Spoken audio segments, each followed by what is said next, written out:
Buenas. Buenas a todos. Soy Pedro Pablo Pérez, CEO de Eleven Paths, división de ciberseguridad del Grupo Telefónica. Conmigo, durante esta presentación, van a estar Alberto Sempere, director de Productos y Servicios de Seguridad en el área de Telefónica, Ricardo Fioretti, experto en seguridad en el mundo del consumo, y Carmen Torrano, una experta de ciberseguridad en el mundo del IoT.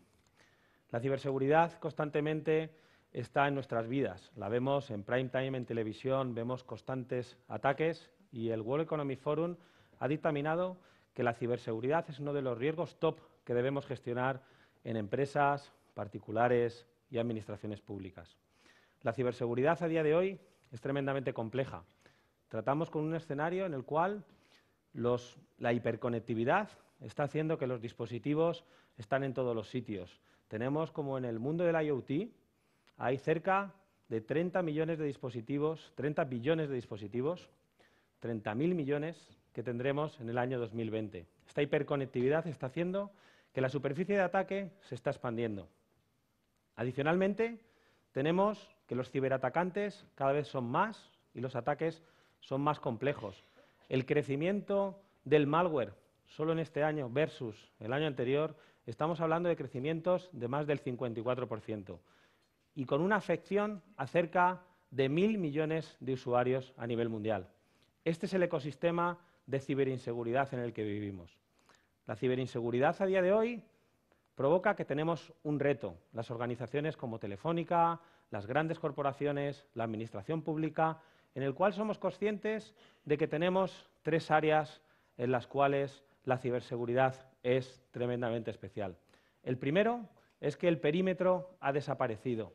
Teníamos con las presentaciones anteriores ejemplos en los que el edge computing o la hiperconectividad o el mundo cloud, el perímetro de las empresas ya no es anymore un castillo que proteger.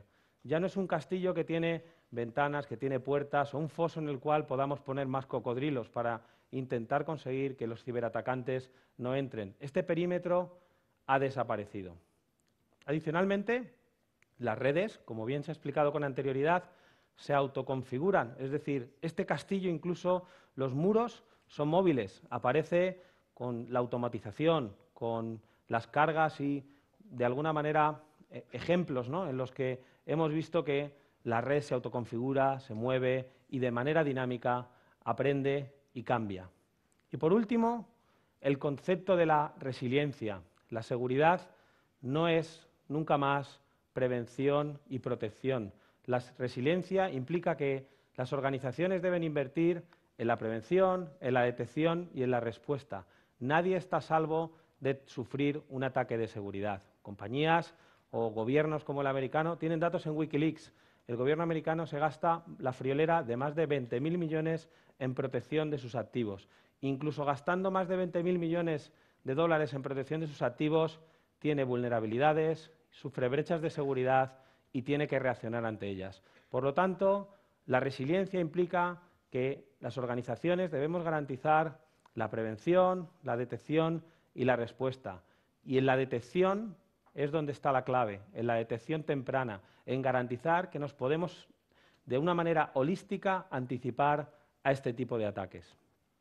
Este ecosistema es donde las telcos tenemos un papel primordial. Las telcos tenemos un rol principal por el cual, ya sea con la innovación, como hace Telefónica, invirtiendo en startups, comprando determinadas empresas, ecosistemas en los cuales no solo hemos invertido en startups de propósito general, sino que hay inversiones de más de 20 startups en ciberseguridad.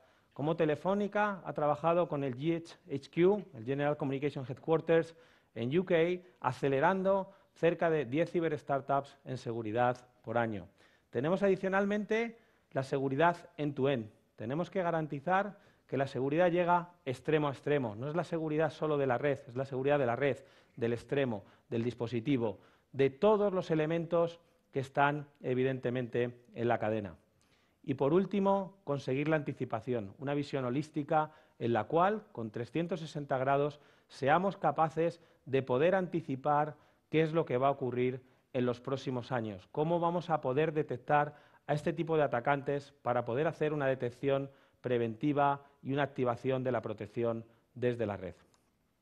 Todo ello implica que, como hemos visto con anterioridad, la red debe ser cada vez más rápida, la red debe ser cada vez con menos latencia y la red debe tener mejor cobertura. Y hemos visto cómo los algoritmos hacen que Telefónica mejora la cobertura, cómo somos capaces de, con el Edge Computing, mejorar la latencia hasta 2 milisegundos de tiempo de ping y, adicionalmente, las redes en las cuales Telefónica ha sido pionera con la fibra, demostrando que tenemos la red con mayor velocidad. Todo ello para que aparezca el cuarto atributo que complementa a los otros tres, que es la seguridad.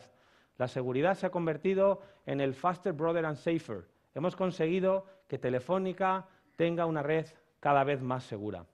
Y para poder tangibilizar esto, lo que vamos a demostraros es, con una serie de ejemplos y casos de uso, cómo la seguridad a día de hoy se convierte en un elemento clave en la seguridad, cómo la red se convierte en un elemento clave en la seguridad, cómo cuando recibimos un ataque de negación de servicio somos capaces que la red se autoconfigure para prevenir este tipo de ataques, desviando el tráfico a determinadas zonas de limpieza y reinyectando el tráfico de tal manera que hacemos que nuestros clientes están protegidos. Vamos a ver cómo se pueden desplegar de manera automática determinados servicios de red, de manera que las funciones pueden estar virtualizadas en el core. Vamos a ver ejemplos en los cuales la seguridad en el mundo del Internet of Things garantizan que todo este ecosistema con dispositivos podemos desplegar en tiempo real certificados para hacer que esta configuración y esta comunicación no solo sea segura extremo a extremo, sino que podemos identificar cuáles son los elementos que hay en el Edge, garantizando una identificación y autenticación de los mismos. Y por último, veremos un ejemplo en real sobre el mundo del consumo, cómo de manera transparente podemos hacer que desde la red o desde el router los dispositivos que están navegando por redes de Telefónica sean más seguros. Para ello, Alberto, por favor. Muchas gracias, Pedro. Buenos días a todos. Hemos comentado, ¿no?, hacer una red más segura, que parece una cosa fácil de decir, lo complicado es hacerla. Llevamos años intentándolo y evolucionando este concepto. El primer caso de uso que queríamos comentar es relativamente muchos casos de uso. Es cómo hemos ido aplicando seguridad en todas las redes que hemos ido pudiendo, distintas tipologías de red o sistemas muy pegados a las redes, ¿no? De tal manera, ha comentado el ejemplo de la delegación de servicio, que es uno de los problemas más grandes que tienen los clientes, aplicar directamente en las redes firewalls de nueva generación, equipamientos de filtrado, sistemas de limpieza de correo, de tal manera que esos servicios van muy asociados a la comunicación y llegan al cliente de manera transparente. No tienen que hacer ningún tipo de instalación in-house, de ningún tipo de equipamiento, pero es que además podemos hacer incluso la gestión de toda esa complejidad a través de nuestros SOCs, centros de operación de seguridad, por los clientes. Entonces, el primer caso de uso sería cómo podemos aplicar básicamente la seguridad de manera intrínseca a muchísimos, como estamos diciendo, casos de uso específicos. Uno de los primeros sería el caso de DDoS, que ha explicado Pedro Pablo. Estamos en un entorno en el que este tema va creciendo, tiene un impacto bastante importante para los clientes y hemos llegado a cifras ya bastante preocupantes, ¿no? Este año, no sé si conocen las cifras de lo que es un ataque de degradación de servicio volumétrico, pero estamos hablando de que este febrero hemos tenido ataques ya de 1,3 terabits por segundo de ataque. Imaginad quién puede soportar, qué compañía puede tener equipamiento montado en su casa para soportar ese tipo de ataque dirigido contra una única compañía. Entonces, contra eso ya hemos empezado a aplicar desde hace tiempo tecnologías de innovación para que vayan aplicadas desde las redes y poder dar los servicios a los clientes de manera transparente. Por favor, ponemos un vídeo que explica esto de manera sencilla.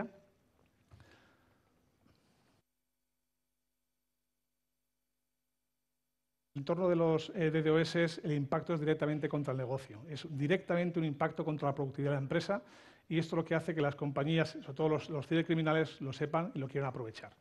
Entonces, para eso lo que tenemos que hacer en nuestro caso es hacer un despliegue de equipamiento en la red, que lo que nos permite es detectar en tiempo real estas casuísticas y empezar a desviarlas a un entorno de mitigación, un entorno de scrubbing, de limpieza, que hace que podamos llevar al cliente el tráfico que le interesa. Y luego tenemos un equipo de analistas. Esto no ocurre solo de manera automática. Telefónica tiene una gran capacidad operativa. Lo que vamos a hacer es añadir capacidad de personas que saben lo que está ocurriendo, son capaces de usar herramientas, visualizar en tiempo real esos ataques y tener una lista de capacidades de mitigación, un montón de contramedidas que pueden aplicar a cada caso. Entonces, la ventaja es al final que tenemos una inteligencia que, aparte de automatismos, es capaz de dar un valor mayor a los clientes porque ese tipo de entornos son muy delicados. Además, obviamente, como decíamos, hay analistas, ¿no? O sea, hay gente que además de automatismos es capaz de entender qué está pasando y es capaz de hacer incluso una investigación avanzada, como este ejemplo, en el que se van a buscar realmente cuáles son las razones o cuál es el tipo de tráfico que nos interesa más y aplicar alguna medida concreta, por ejemplo, como en este caso, contra una cadena de caracteres que se ha encontrado en un tráfico que es específico, ¿no? Esa cadena se podría aplicar otra vez a los sistemas que tenemos de trabajo de filtrado, se aplicaría una contramedida específica y podríamos empezar a filtrar algo que hemos aplicado un conocimiento humano por encima de todo el automatismo que había. Entonces, la idea es empezar a dar a los clientes pues, un servicio, como decíamos, diferencial, transparente, y toda esta complejidad que podemos ver aquí es que ni aparece en ningún caso en los sistemas de los clientes y solo tenían un reporte de lo que les ha ocurrido y cómo les hemos podido ayudar. Entonces, DDoS aplicando las redes firewalls de nueva generación y básicamente dando casos de uso directo sobre las redes. El segundo no entraremos en mucho detalle porque se ha contado antes, solo quería explicar que también aplica mucho a la seguridad. Hemos explicado cómo aplicamos redes virtuales, entornos de SDN, NFV.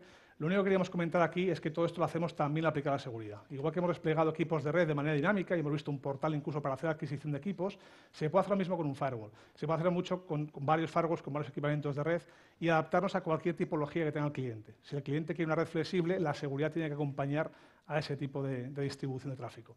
Entonces, no hacemos una demo porque hemos enseñado cómo funcionaría antes el caso de Única, el caso de la compra de equipamiento y dinámica de componentes, lo haríamos de la misma manera para el entorno de seguridad. El tercer caso de uso que traíamos hoy es muy interesante porque este es un caso que aplica a un contexto especial, que es el entorno de IoT. Y es especial porque la parte de la derecha de un entorno IoT, la parte de cloud de sistemas, es la tradicional. Estamos acostumbrados, sabemos hacerlo y protegemos los entornos cloud y equipamientos de aplicación pues como hemos hecho toda la vida. Pero la parte de la izquierda de la slide, donde entran los componentes, los devices, es bastante más compleja de proteger. Lo hemos comentado antes, hablamos de millones de dispositivos distribuidos geográficamente, con capacidades hardware muy limitadas, tráficos y protocolos muy diferentes también, una variedad enorme de entornos, y tenemos que proteger en ese tipo de casuísticas. La manera de hacerlo, obviamente, es utilizando, como decimos, las redes, y es lo que vamos a enseñaros ahora en una demo. Pero bueno, la idea sería básicamente que podemos aplicar sobre las redes técnicas de distribución de certificados, detección de anomalías, poder buscar patrones de fraude o algún patrón anómalo en algunos dispositivos, o protección del tráfico que están ejecutando este tipo de dispositivos. Pasamos, si queréis, a ver la demo, por favor. Carmen me va a ayudar a hacer una demostración de cómo haríamos un entorno de distribución de certificados de manera segura contra un dispositivo de Smart Metering. Entonces vamos a arrancar un proceso que ahora explicaremos qué hace para que vaya cogiendo un poco de tiempo y os explicamos el cacharro que hemos montado aquí para explicar mejor la demo. Carmen nos va a explicar lo que es el componente hardware que tenemos aquí. La idea es cómo haríamos para un entorno de millones de dispositivos una distribución y provisión de certificados de manera segura. ¿Nos puedes contar qué tenemos aquí? Muchas gracias, Alberto. Bueno, pues como podéis ver, hemos diseñado y hemos construido esta consola con la ayuda de Amazon Web Services y de Ikerland. En ella podemos ver que tenemos un Smart Meter que va a ser el encargado de medir el consumo de potencia de lo que conectemos aquí, que en este caso es esta lámpara. Y además tenemos nuestro dispositivo de conectividad 3G, que en este caso es el que nos da la conectividad por la red móvil.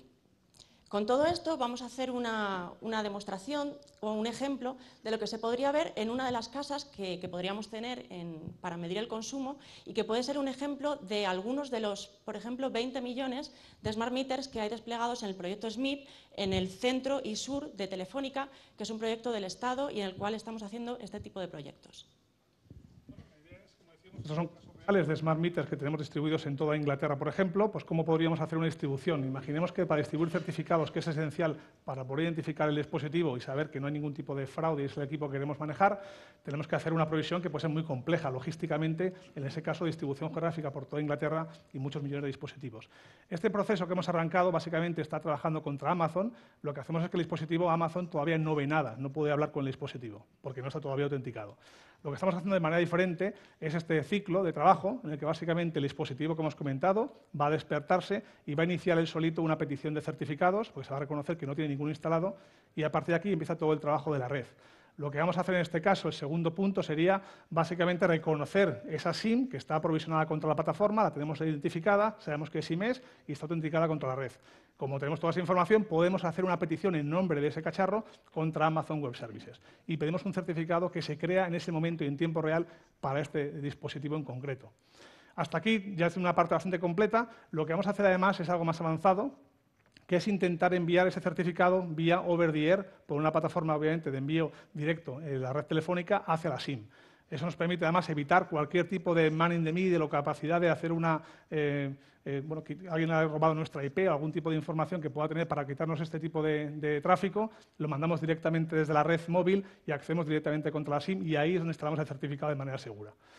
Como hemos visto, acaba el proceso y lo que nos permite ver es en tiempo real, como ya ha marcado la hora, hemos establecido comunicación del dispositivo contra la red cloud de Amazon en la que tenemos este servicio de Smart Metering.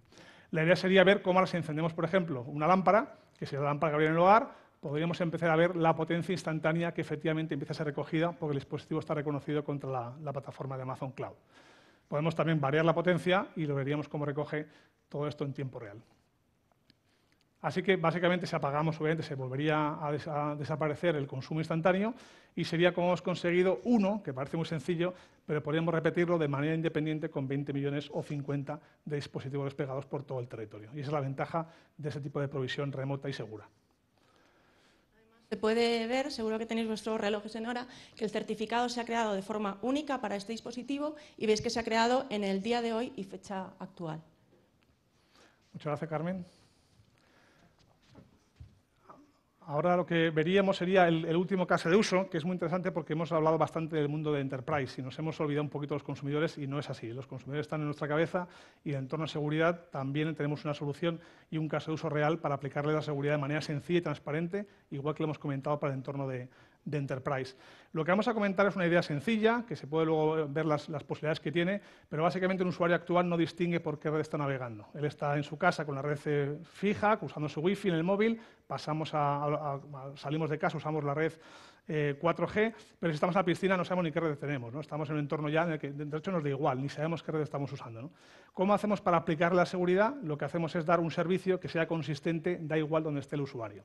Lo que hacemos es aplicar seguridad y tecnologías en las redes móviles, hacemos lo mismo en los routers del hogar, por tanto en las redes Wi-Fi, y lo que damos es una seguridad consistente para el cliente sin que tenga que hacer ningún tipo de instalación en los dispositivos. De tal manera que es transparente para él, no tiene ninguna complejidad tecnológica y le quitamos toda la complejidad de gestión de lo que es la seguridad end-to-end en un entorno como el actual que ha comentado Pedro, bastantes incertidumbres.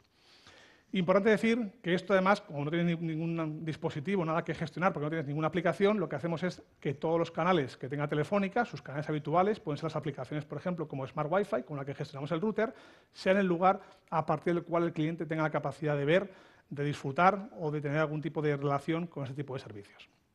Vamos a hacer una demo que explica de manera visual todo esto que estamos diciendo ahora. ¿Podéis, por favor, proyectar aquí el teléfono y Ricardo nos va a ir ayudando a hacer una demostración? Esto es un teléfono en el que entiendo, Ricardo, que no tenemos nada instalado. No sé si puedes enseñarnos cómo está desplegado, pero es un teléfono normal, un teléfono Android. Correcto. Y lo que teníamos que hacer primero es ver en qué red estamos. No sé si nos puedes enseñar dónde estamos ahora mismo. Sí, vamos a mostrar que estamos conectados a la Wi-Fi, que se ve justo en la parte aquí superior derecha, y la IP que tenemos en este momento, ¿vale? Entonces vamos a simular cómo una persona recibe un email que tiene un contenido de phishing, donde se ve ahora justo en negritas. Este contenido del email dice: ha iniciado una sesión en tu cuenta desde un dispositivo desde Rusia. Entonces, si clica el botón, pues irá a un sitio de phishing. ¿Clico en el botón, Alberto? ¿Te atreves? ¿Seguro? Mira, vale, venga. Vale. Entonces, lo que ha pasado aquí es que el router ha bloqueado el intento de acceso de phishing. ¿Vale? Luego hacemos otra prueba, que es que vamos a desconectar el móvil de la Wi-Fi y lo vamos a conectar a la red de datos de 4G. ¿Vale? Y ahora vamos a mostrar en dónde está, un segundo, vamos a echar para atrás y mostramos dónde está conectado en este momento. Y ahí muestra que está conectado a la red 4G con otra dirección IP. ¿Vale? Entonces, si volvemos a hacer clic en el mismo mail, vamos a ver que le hemos protegido también en la 4G. ¿Vale? Yo creo que la idea es clarísima, es sencilla, es muy potente. Yo creo que eso es una solución que ahora mismo estamos liderando en toda la industria, que es capaz de unificar realmente servicios, básicamente concepto de fusión. Todo lo que hagamos tiene que tener un sentido fijo y móvil sin que la complejidad le llegue al usuario. Y aquí las posibilidades yo creo que son bastantes. Tenemos que pensar que de aquí podríamos pasar, obviamente, como decíamos, a dar al cliente mucha más información enriquecida de sus patrones de navegación para que entienda dónde está gastando los datos. O sea, todo esto podemos aplicarle para darle un enriquecimiento más allá de la seguridad y en eso estamos trabajando, siempre dando convergencia fijo y móvil. Y estos son los 4 casos de uso que os queríamos comentar. Espero que os hayan parecido interesantes y Pedro va a comentaros cómo seguimos con la ponencia. Gracias, Alberto. Básicamente, veis que la innovación en la seguridad es uno de los puntos claves para poder hacer que el mundo evolucione y hacer que el mundo sea algo más ciberseguro. Ahora tenemos el lujo de contar con nosotros con Ignacio Cirac. Ignacio Cirac es el director en el Instituto Max Planck en temas de óptica cuántica. La óptica cuántica, como veremos en la presentación de Ignacio Cirac, es uno de los puntos más relevantes para la ciberseguridad en el futuro. Los ordenadores cuánticos, dentro de la innovación, suponen un reto para la criptografía moderna. Y sin más, Ignacio nos va a explicar por qué. Muchas gracias.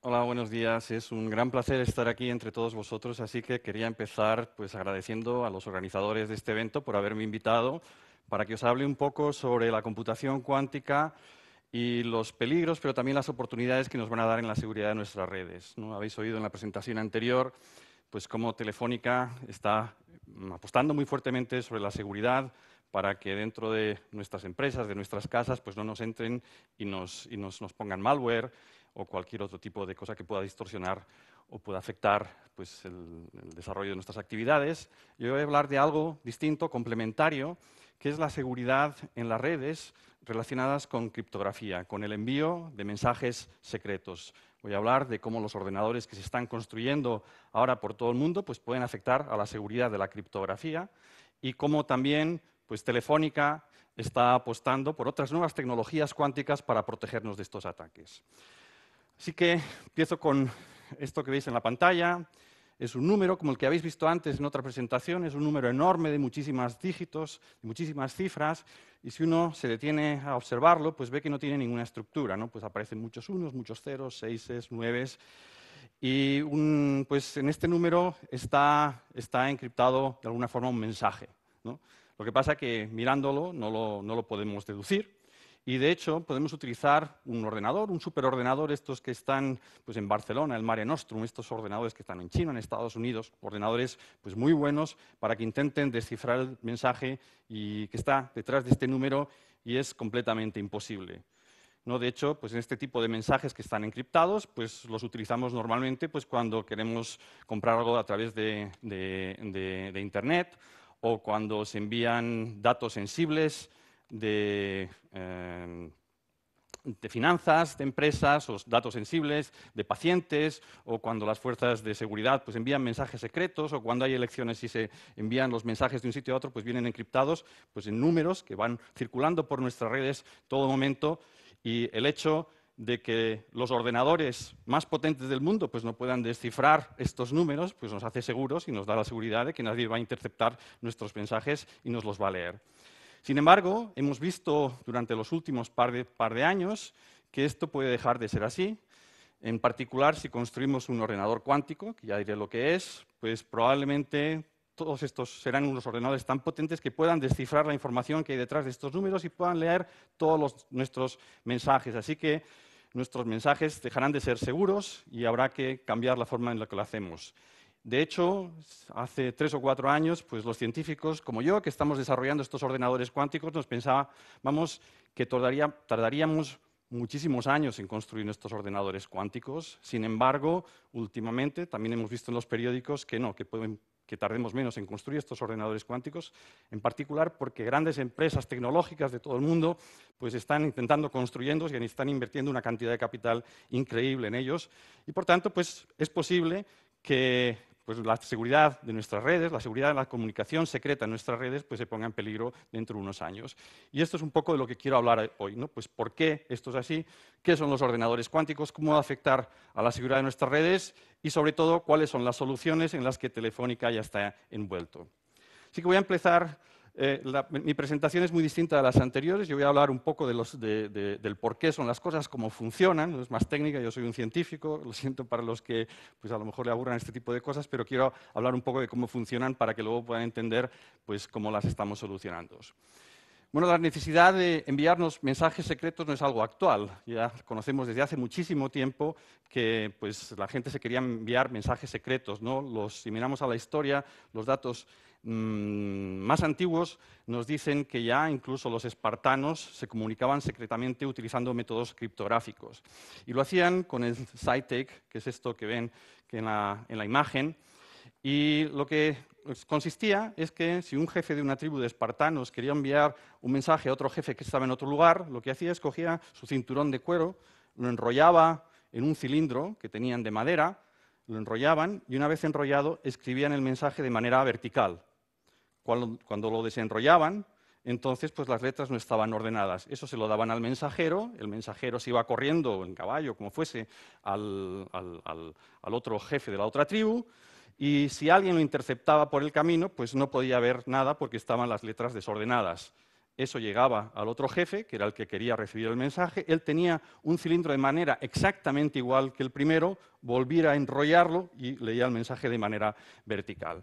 Bueno, esto no es muy seguro y de hecho se dejó este método de transposición o de cambiar el orden de las letras, no es muy seguro porque uno simplemente leyendo y probando un poco pues puede ver enseguida cuál es la regla que hay detrás de todo eso y se dejó de utilizar y ya pues hacia el siglo XVI pues había unos métodos mucho más sofisticados de criptografía que estaban basados en la sustitución. La idea es asignar a cada letra del alfabeto otra letra distinta y cambiarla en el mensaje. Por ejemplo, la A, pues cada vez que aparezca una A en el mensaje lo cambiamos por una F. La B, por ejemplo, una Z. La C, una H. Seguro que algunos de vosotros habéis jugado de pequeño a enviaros mensajes secretos, ¿no? Teniendo un alfabeto en el que nos diga cuáles son las reglas de cambio. Pues bueno, eso es lo que se utilizaba en el siglo XVI y de hecho este libro, Polygraphy, es el primer tratado criptográfico en el cual había pues, una lista de distintos alfabetos, no solo de letras, sino también de sílabas, para hacerlos un poquito más complicados, y pues dos personas que tuviesen este libro podían acordar cuál es la página, cuál es la clave que podían utilizar para escribir mensajes, traducirlos con estas hojas, enviarlos. Alguien que los viese pues vería letras prácticamente de manera aleatoria y el receptor pues con las mismas reglas lo volvía a traducir al método inicial.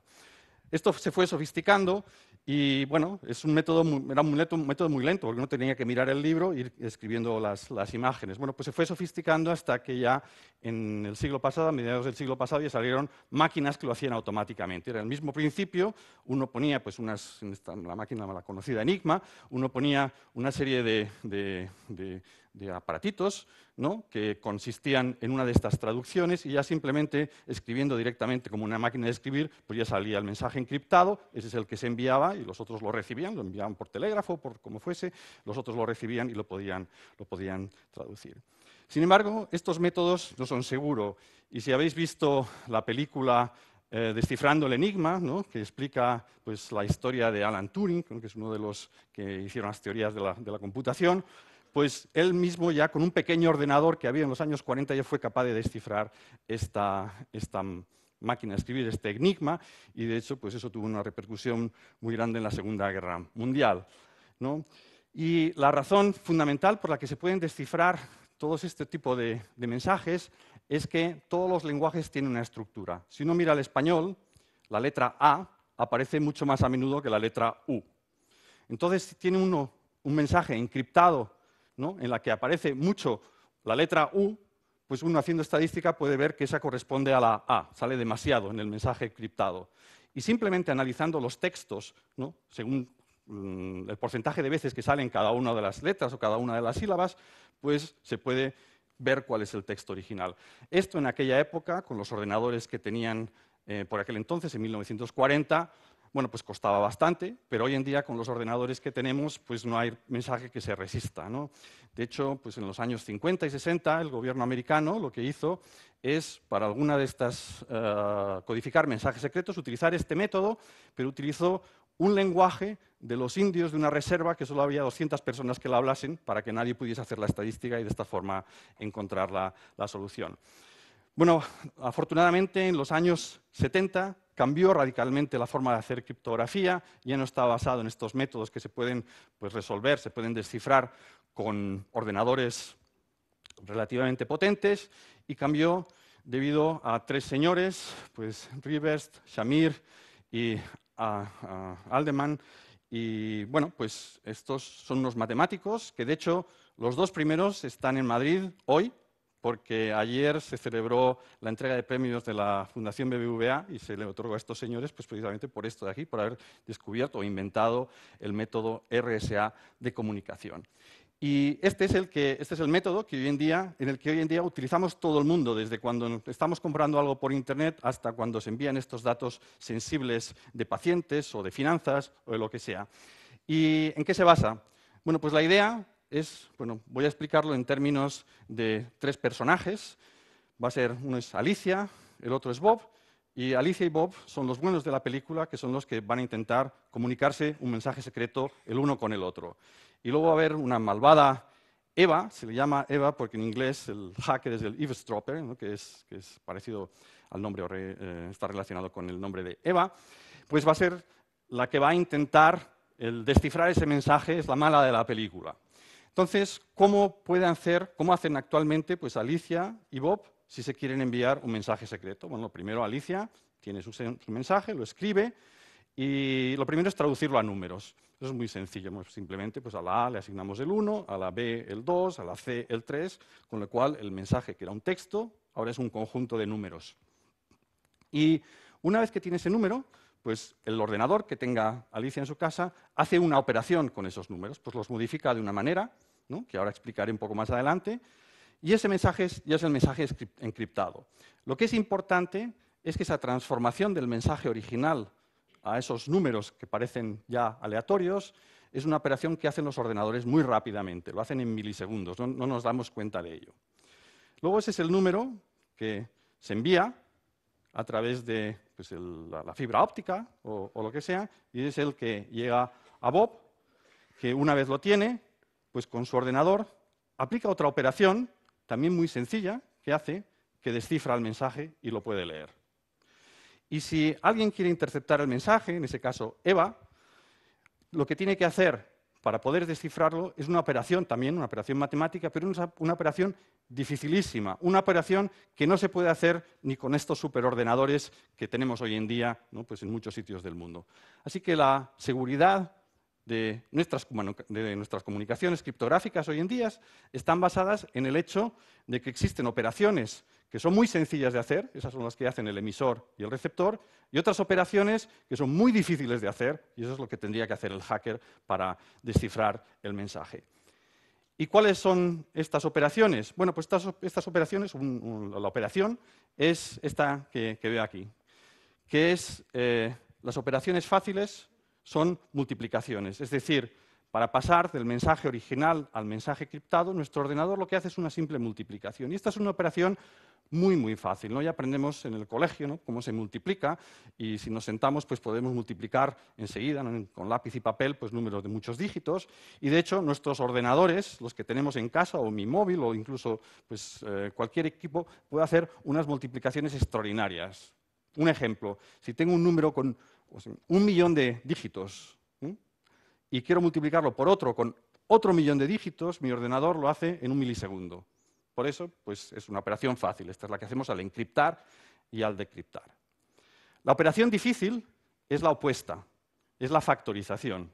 Factorizar un número quiere decir encontrar 2 de tal forma que multiplicados den el original. Por ejemplo, factorizar 15 quiere decir encontrar 3 y 5, porque 3 por 5 es 15. Factorizar 121 es encontrar 11 y 11, porque 11 por 11 es 121. Y si ahora os digo, pues factorizar 1389, bueno, pues va a costar un poco más. ¿Por qué? Porque tenemos que intentar dividir por 2 para ver si es divisible por 2. Si no es divisible, tenemos que probar dividir por 3, si no por 4, si no por 5.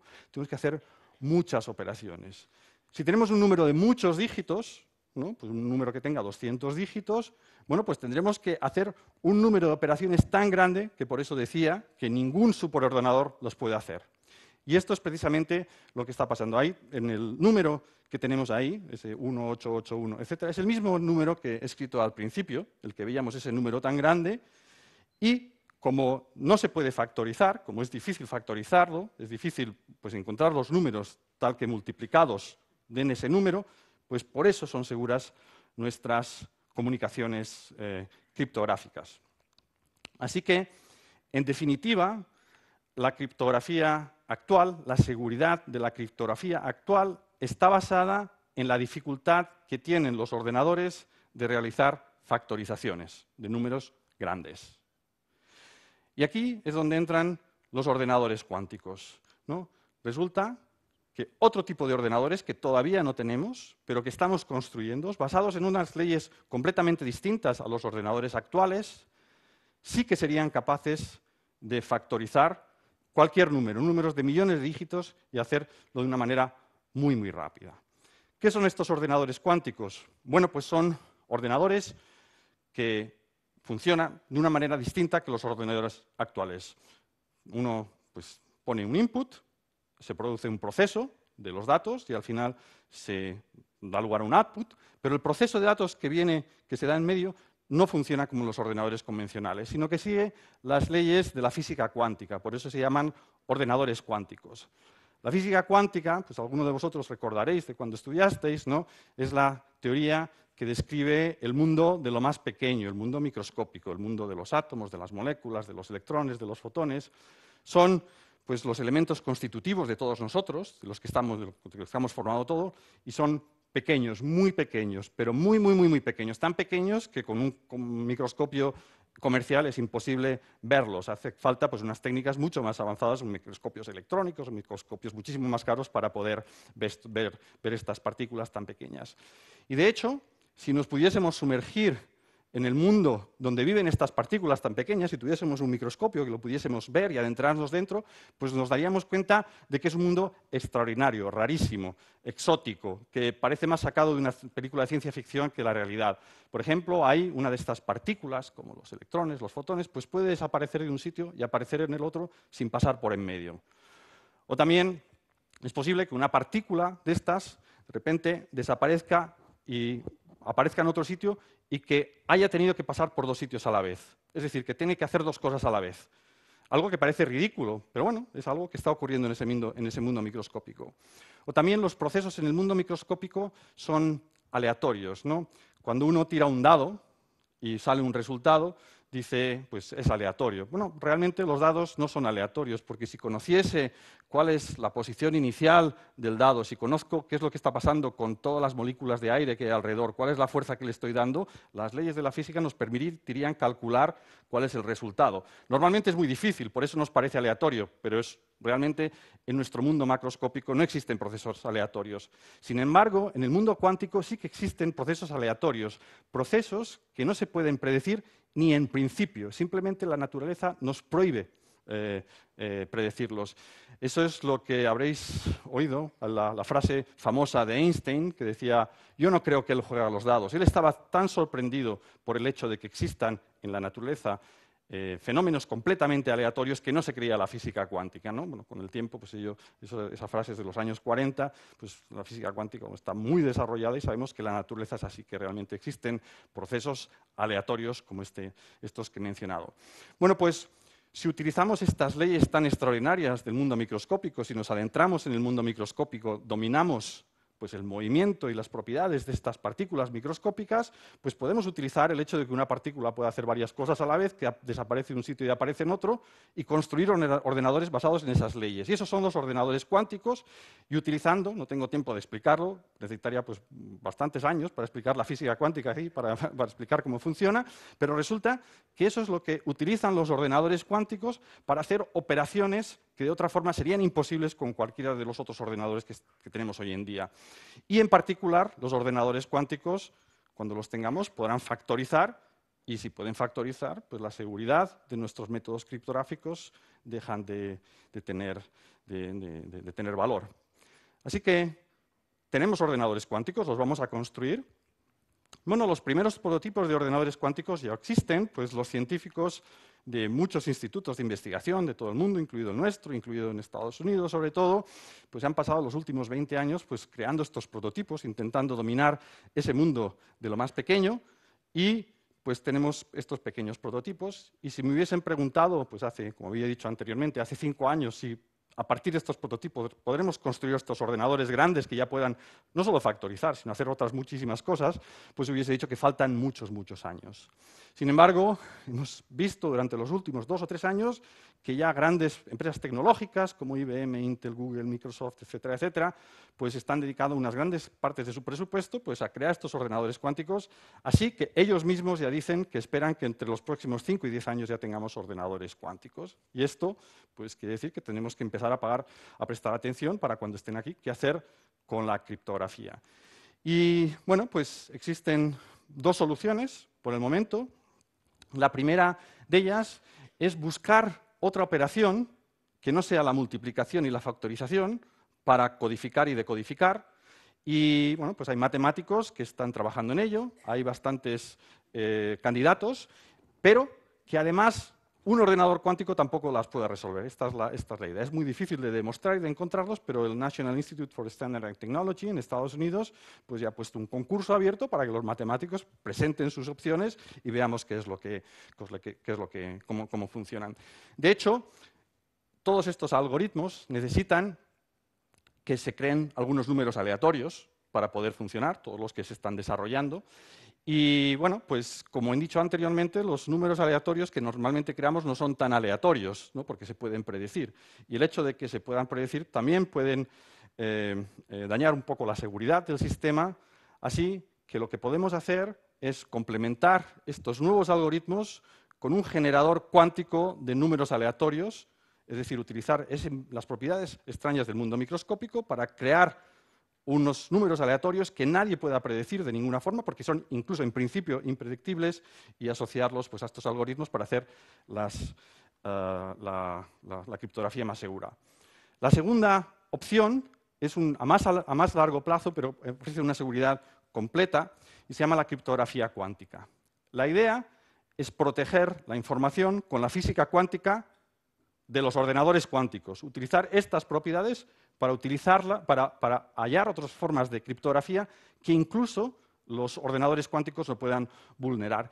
Y la idea fundamental es que la física cuántica tiene una propiedad muy curiosa, que es que cuando uno de estos objetos microscópicos, como un fotón, pasa por allí, si lo miro, destruyo la información que contiene y además lo modifico. De tal forma que si utilizamos ahora fotones cuánticos para enviar la información, si alguien los intenta leer, lo primero, no los va a poder leer porque la va a destruir. Y lo segundo, nos vamos a dar cuenta de que alguien los está leyendo. Y esto es lo que se basa en la criptografía cuántica. Bueno, esto es ya una realidad, ya existen sistemas criptográficos cuánticos y, de hecho, Telefónica hoy en día, hoy mismo, está con un programa piloto para ponerlos en algunas de sus fibras ópticas. Resulta que estos utilizan fotones, pero las fibras que tiene desplegadas Telefónica pues también utilizan fotones, utilizan muchísimos fotones, pero si ponen los equipos adecuados se pueden acoplar a las fibras que ya tiene Telefónica funcionando, simplemente para cambiar de la criptografía usual a la criptografía cuántica. Como he dicho, esto es un proyecto piloto que está realizando Telefónica conjuntamente con la Universidad Politécnica de Madrid y Huawei, y que dirige Diego López.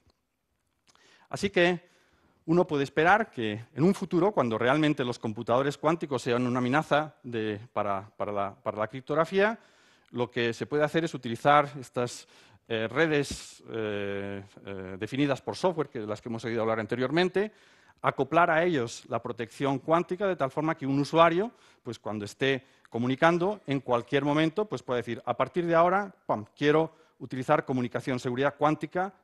Y bueno, pues simplemente la misma red por donde pasan la comunicación normal se convertirá en una red cuántica y los mensajes aparecerán protegidos. Bueno, aquí es una pequeña demostración que me han preparado. Lo que pasa es que yo creo que es un poco complicada verla, pero lo único que muestra es cómo podría ser en un futuro pues una comunicación, un chat entre Alicia y Bob en presencia de Eva, pero en el caso en que Eva tuviese un ordenador cuántico.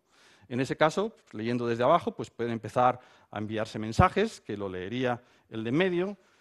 Si deciden utilizar criptografía usual, el EVA las puede descifrar, y si más adelante deciden utilizar criptografía cuántica, simplemente pues, en su móvil o lo que sea, en algún sitio, dirán, utilizar criptografía cuántica, pues entonces, es lo que se ve en la última transparencia, pues el que está en medio, el mensaje le aparece completamente aleatorio y ni con el ordenador cuántico lo puede descifrar. Sí, en resumidas cuentas, he estado hablando de la física cuántica y, de hecho, cómo la física cuántica pues, nos va a afectar nuestro futuro. Estamos, los científicos y los tecnólogos, pensando que está ocurriendo ahora lo que llamamos la revolución cuántica. Hemos tenido acceso a ese mundo microscópico, somos capaces hoy en día de dominarlo y utilizarlo, y con él queremos crear ordenadores cuánticos no para descifrar mensajes, sino para otras muchas aplicaciones. Por ejemplo, la inteligencia artificial, machine learning, se beneficiaría mucho de unos ordenadores cuánticos, se podrían resolver problemas que hoy en día son imposibles, problemas de optimización, resolver ecuaciones que aparecen pues, en la predicción meteorológica, diseñar materiales, fármacos, etcétera, etcétera. Y eso es algo pues, que está ocurriendo hoy en día, ¿no? Con estos ordenadores cuánticos, están intentando construirlos, pero existen otras muchas tecnologías también que se derivan de estas propiedades de la física cuántica, como sensores, aceleradores, sistemas metrológicos, etcétera, etcétera. Y lo que quería decir es que, como ven, pues Telefónica quiere estar al frente del desarrollo de las tecnologías e implementarlas en cuanto estén preparadas para dar servicio a todos ustedes. Muchas gracias por su atención.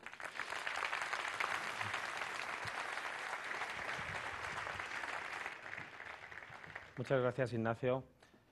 Ahora vamos a pasar al siguiente bloque de ponencias, en el cual el título es Hacia las redes dinámicas basadas en inteligencia artificial, y para ello contamos con Juan Carlos García. Gracias.